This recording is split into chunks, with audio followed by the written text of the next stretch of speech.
Assalamualaikum warahmatullahi wabarakatuh, sahabat-sahabatku sekalian. Hari ini kita akan bahas materi berjudul metode penelitian kualitatif untuk riset agraria. Saya ulangi, hari ini kita akan bahas materi berjudul metode penelitian kualitatif untuk riset agraria. Mengapa materi ini penting? Karena materi ini bisa mengantarkan kita untuk memahami atau menyusun suatu laporan atau naskah yang memiliki nuansa ilmiah. Metode penelitian kualitatif juga penting buat staf kantor pertanahan agar saat membuat laporan kegiatan ada unsur ilmiahnya selain memuat data dan fakta lapangan. Mari kita bahas lebih detail. Materi hari ini saya ambil dari buku yang saya tulis tahun 2020 berjudul Metode Penelitian Kualitatif untuk Riset Agraria yang diterbitkan oleh Grama Surya, Yogyakarta.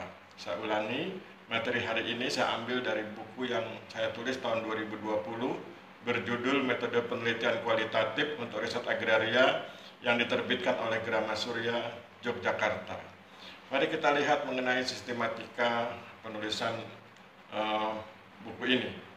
Pada buku Metode Penelitian Kualitatif untuk Riset Agraria, pertama kita akan menemui atau mendapatkan kata pengantar di halaman awal, kemudian sesudah itu daftar isi. Kemudian kita bahas mengenai bab-bab yang ada di buku tersebut. Pada bab 1 dibahas mengenai pendahuluan. Pada bab pendahuluan ini dibahas 4 hal. Yang pertama adalah sekilas tentang epistemologi. Jadi ini bicara ilmu tentang ilmu, bagaimana sebuah ilmu itu didapatkan. Misalnya apa perbedaannya antara ilmu pengetahuan dan teknologi.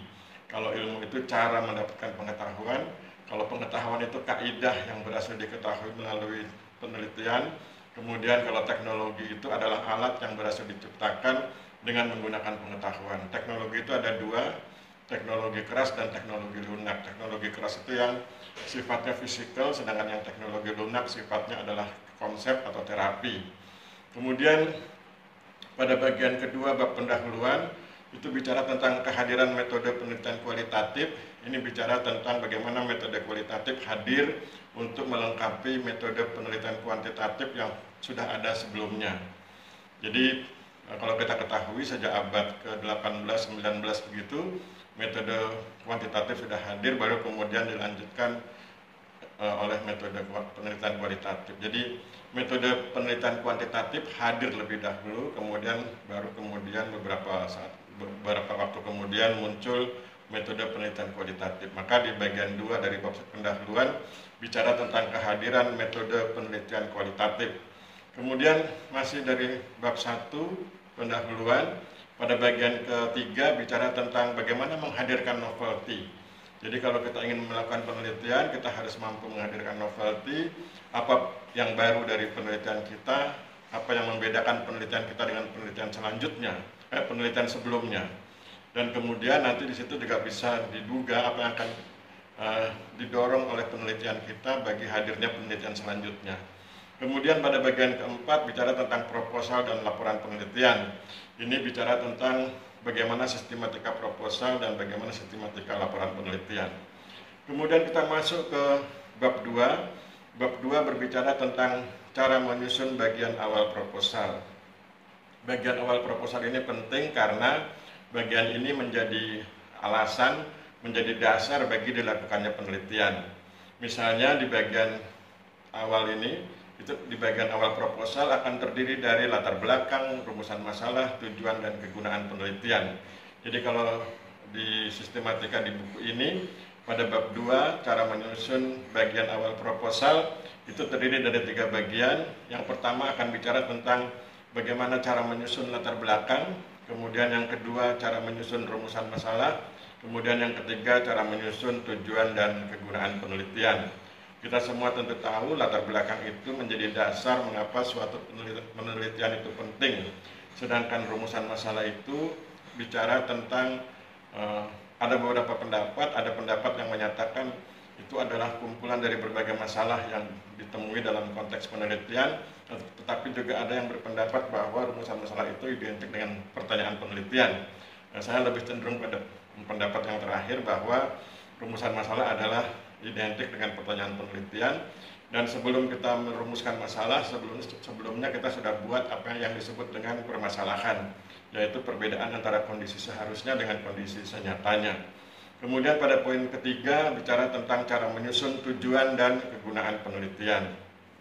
Kalau tujuan penelitian itu sifatnya objektif, sedangkan kegunaan penelitian itu sifatnya subjektif. Akan diberikan kepada pihak yang mana, misalnya bagi pihak tertentu tentu gunanya berbeda dengan bagi pihak yang lain. Itu sebabnya kemudian kita bedakan antara tujuan dan kegunaan penelitian. Kalau tujuan penelitian itu objektif sesuai dengan konten penelitiannya, sedangkan kalau kegunaan penelitian itu kita sesuaikan dengan pihak-pihak yang akan menggunakan atau memanfaatkan penelitian kita. Kemudian pada bab 3 itu bicara tentang cara menyusun bagian tengah proposal. Bagian tengah proposal itu terdiri dari tinjauan pustaka, kerangka teoretik, kerangka konseptual, dan pertanyaan penelitian. Jadi roh ilmiahnya sebuah penelitian itu berada di bagian tengah proposal. Ya, karena dia terdiri dari tinjauan pustaka, kerangka teoretik, kerangka konseptual, dan pertanyaan penelitian. Pertanyaan penelitian ini sebetulnya nanti adalah bahan baku untuk rumusan masalah. Jadi di bab 3 judul babnya adalah cara menyusun bagian tengah proposal. Itu terdiri dari 4 bagian. Pertama bicara tentang cara melakukan tinjauan pustaka, jadi bagaimana melakukan tinjauan pustaka. Kemudian cara menyusun kerangka teoretik, cara menyusun kerangka konseptual, dan cara menyusun pertanyaan penelitian. Kemudian pada bagian keempat bicara tentang cara menyusun bagian akhir proposal. Bagian akhir proposal berkaitan dengan metodologi. Maka kemudian pada bagian akhir ini, pada bab 4 ini, cara menyusun bagian akhir proposal terdiri dari 3 bagian. Yang pertama cara menyusun format penelitian. Format penelitian itu nanti metodenya apa, pendekatannya apa. Misalnya metodenya penelitian kualitatif, pendekatannya rasionalistik, misalnya begitu. Kemudian yang kedua cara menyusun lokasi penelitian, maksudnya adalah bagaimana kita memberi alasan mengapa suatu lokasi dipilih sebagai lokasi penelitian. Kemudian cara menyusun langkah kerja operasional mulai dari penetapan subjek. Jadi kalau di metode kualitatif itu orang yang diteliti disebut sebagai subjek. Ya. Kita menentukan dari mulai subjek, kemudian informan, kemudian cara mengambil data dan lain sebagainya, sampai kemudian teknik analisisnya, itu disebut sebagai langkah kerja operasional. Kemudian pada bab 5 itu bicara tentang cara menyusun laporan penelitian. Cara menyusun laporan penelitian itu dibagi menjadi 4 bagian.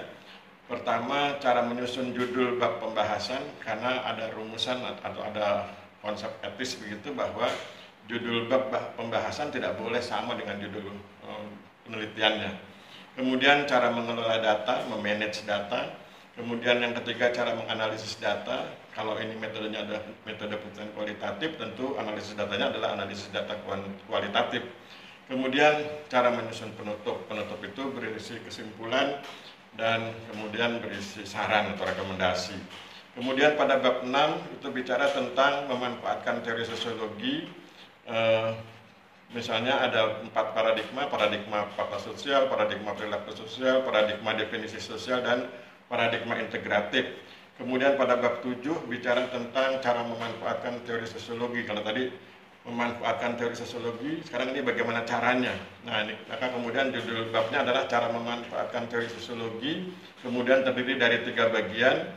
Yang pertama pemanfaatan paradigma fakta sosial, yang kedua pemanfaatan paradigma perilaku sosial, yang ketiga pemanfaatan paradigma definisi sosial. Kemudian bab 8 itu berupa contoh ya. Jadi bab 8 itu judul babnya adalah bab 8 contoh proposal penelitian. Jadi pembaca buku dapat langsung melihat contoh proposal penelitian. Itu terdiri dari 3 bagian, yaitu pendahuluan, tinjauan pustaka, dan metode penelitian. Kemudian pada bab 9 berisi penutup yang isinya adalah kesimpulan dan saran atau rekomendasi. Jadi kesimpulan yang ada di buku atas semua bahasan di dalam buku ini, kemudian sarannya atau rekomendasinya, dan kemudian diakhiri dengan daftar pustaka. Sahabat-sahabat sekalian, metode penelitian kualitatif hadir belakangan bila dibandingkan dengan kehadiran metode penelitian kuantitatif. Kehadiran metode penelitian kualitatif dimaksudkan untuk mengisi bagian-bagian wilayah ilmiah yang tidak digarap oleh metode penelitian kuantitatif. Ketika metode penelitian kuantitatif digunakan untuk mengungkapkan sesuatu secara general dengan memperlihatkan dominasi dan persentase, maka metode penelitian kualitatif digunakan untuk mengungkapkan hal-hal yang unik pada sesuatu atau pada suatu fenomena. Dengan kata lain, metode penelitian kualitatif hadir untuk mendampingi metode penelitian kuantitatif dalam mengkaji sesuatu secara ilmiah. Bagi Anda yang ingin mengkaji atau melakukan studi sesuatu secara lebih detail, disarankan menggunakan metode penelitian kualitatif. Agar kajian atau studi yang menggunakan metode penelitian kualitatif dapat memberi hasil yang lebih baik, lebih jelas dan lebih detail, maka cakupan wilayah penelitian hendaknya disesuaikan dengan kemampuan Anda dalam mengumpulkan data. Setelah Anda memutuskan menggunakan metode penelitian kualitatif, maka unsur-unsur penelitian utamanya sudah harus berkarakter kualitatif. Unsur-unsur tersebut antara lain judul, latar belakang, paradigma dan teori yang digunakan, pertanyaan penelitian, metodologi penelitian, pembahasan dan kesimpulan. Ini harus sudah memperlihatkan karakter kualitatif. Metode penelitian kualitatif juga penting buat staf kantor pertanahan agar saat membuat laporan kegiatan ada unsur ilmiahnya dalam laporan tersebut selain menampilkan data dan fakta pada laporan tersebut. Saya pikir demikian, kita akhiri pertemuan kita hari ini. Mohon maaf bila terjadi kesalahan. Wabillahi taufiq wal hidayah. Wassalamualaikum warahmatullahi wabarakatuh.